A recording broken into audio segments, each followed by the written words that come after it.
Yes, Ranking Member. My answer yesterday was based on my recollection or the lack thereof on the details that were posted there.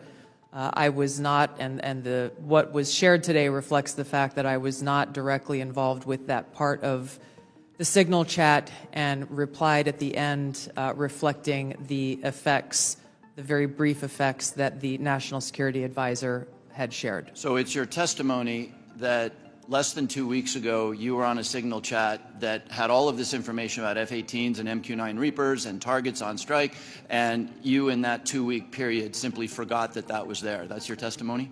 My testimony is I did not recall the exact details of what was included there. That was not your testimony. Your testimony was that you were not aware of anything related to weapons packages, targets, and timing.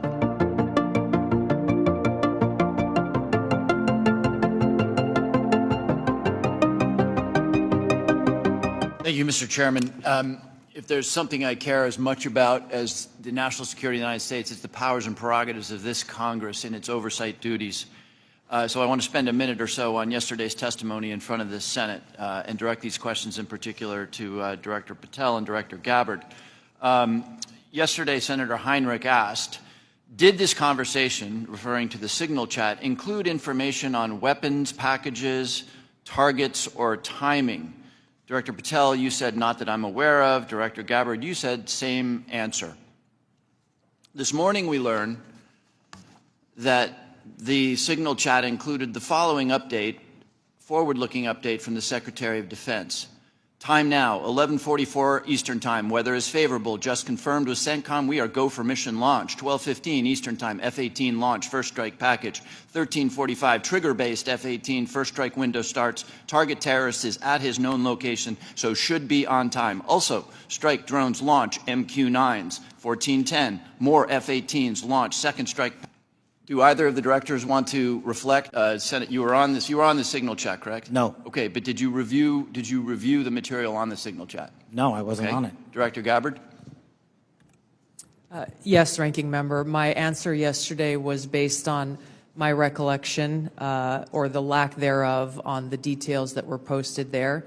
I was not, and what was shared today reflects the fact that I was not directly involved with that part of the Signal chat and replied at the end reflecting the effects, the very brief effects that the National Security Advisor had shared. So it's your testimony that less than 2 weeks ago you were on a Signal chat that had all of this information about F-18s and MQ-9 Reapers and targets on strike, and you in that 2-week period simply forgot that that was there. That's your testimony?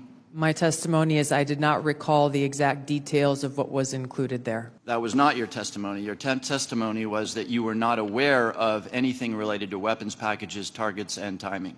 As the testimony yesterday continued on, there were further questions related to that, where I acknowledged that there was conversation about weapons, and I don't remember the exact wording that I used, but I did not recall the specific details that were included. Director Gabbard, you've reasserted that there was no classified information. I think we can all agree that that information shouldn't have been out there. But let me ask you this. Are you familiar with the ODNI's classification guidance? I'm familiar with it. I've actually got a copy right here. If I read you a part of that guidance, I wonder if you could tell me what the level of classification indicated is. I'm reading from your classification guidance. And the criteria is information providing indication or advance warning that the U.S. or its allies are preparing an attack. Do you recall what your own guidance would suggest that be classified?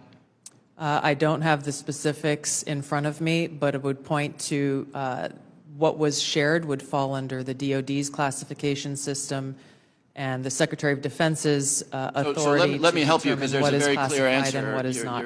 I guess you don't have it, but information providing, this is the ODNI guidance, information providing indication or advance warning that the U.S. or its allies are preparing an attack should be classified as top secret.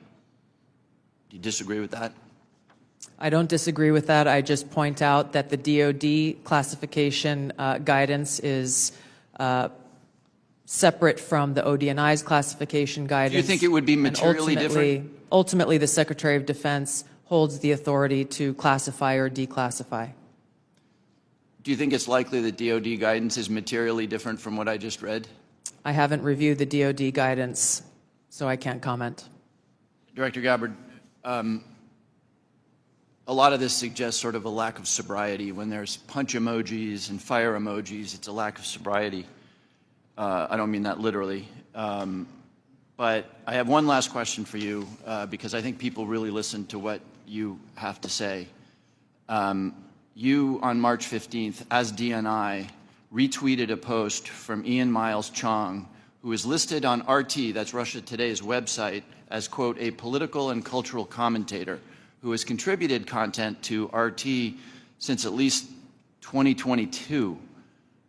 Director Gabbard, do you think that it's responsible for you as head of the intelligence community and the principal presidential intelligence advisor to retweet posts from individuals affiliated with Russian state media?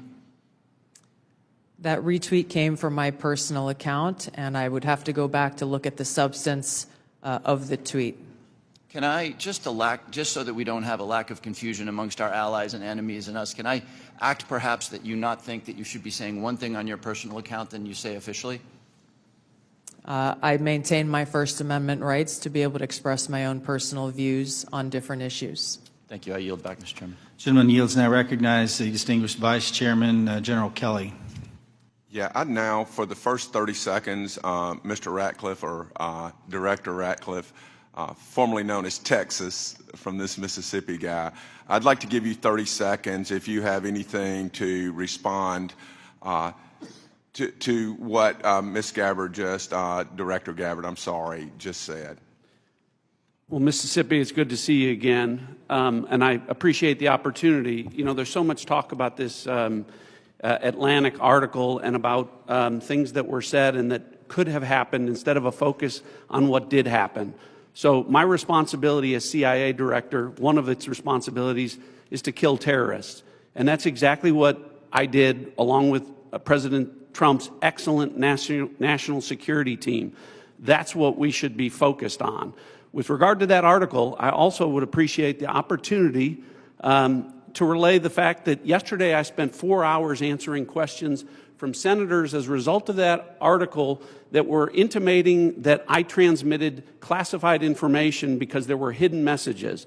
Those messages were revealed today and revealed that I did not transmit classified information, and that the reporter, who I don't know, I think intentionally intended it to indicate that. That reporter also indicated that I had released the name of an undercover CIA operative in that signal chat.